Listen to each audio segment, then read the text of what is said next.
just down from Rillington Field.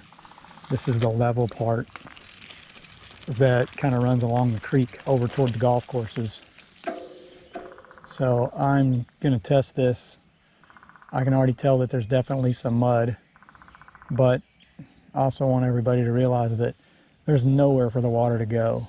There's not going to be any fast flowing water if this trail is permanently sunken, concave, whatever you want to call it, because it's just so flat that the water is just going to stay longer if there's a rut like you're seeing right in front of my bike.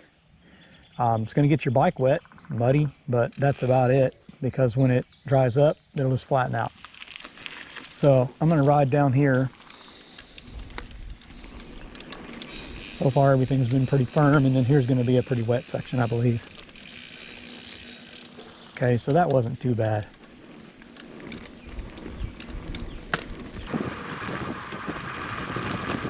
A mud hole there.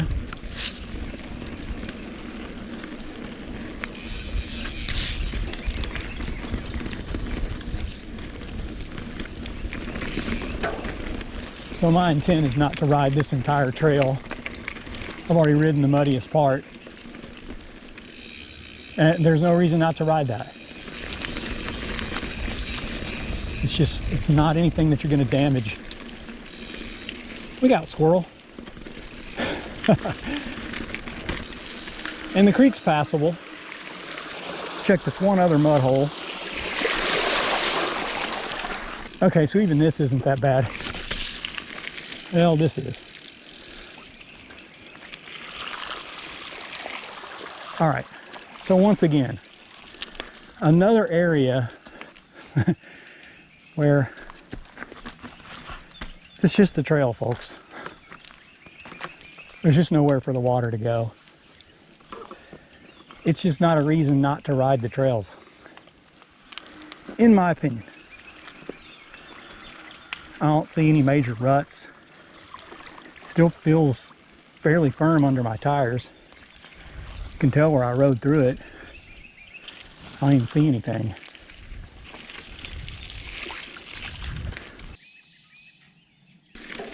On my way to go check the creek.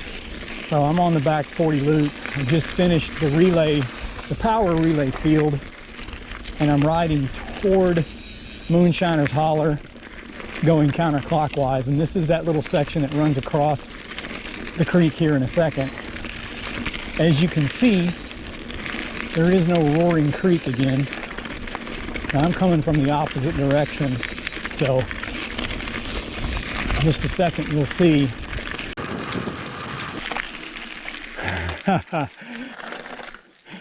So it's totally dry.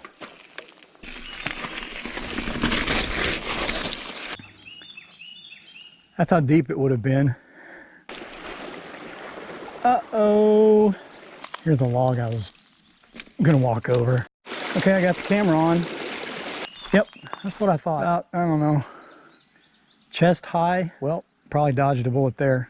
There's probably some type of a collection area that is east of here, and when it gets to a certain level it spills out this way. Otherwise it continues on in a completely different direction. Does that help with the depth on the GoPro maybe? The water was all the way up there, so if I'd tried to walk across it, pretty ugly.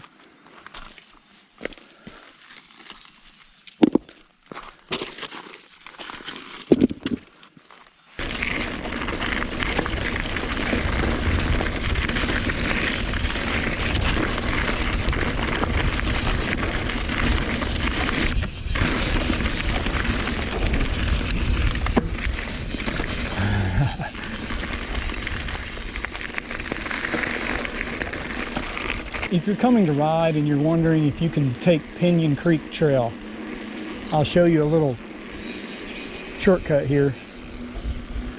Lake Ann Lot. So when you drive up, if you'll actually come down here, you can look at this creek and you'll be able to tell how high it's going to be when you catch it over at Pinion.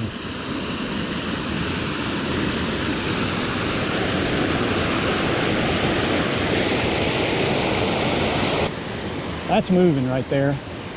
Definitely was just completely over the low water bridge, I'm sure. John Nuttall for POA board. I'm at the Lake Ann Lot trailhead.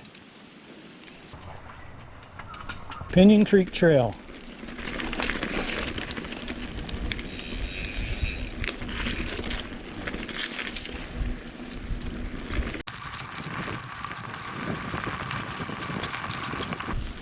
Okay, so here we go.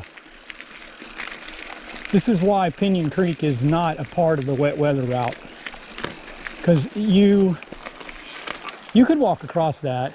I don't know that, yeah, you could probably ride across it too right now, but it was probably considerably deeper than this. I do want to make it clear that you could get across that right now. You'd have to ride it, and you'd definitely get wet, and you get some water in your bottom bracket, and I'm just not that committed to show everybody. But trail on the other side that I can't show is one of the areas that does hold water the worst.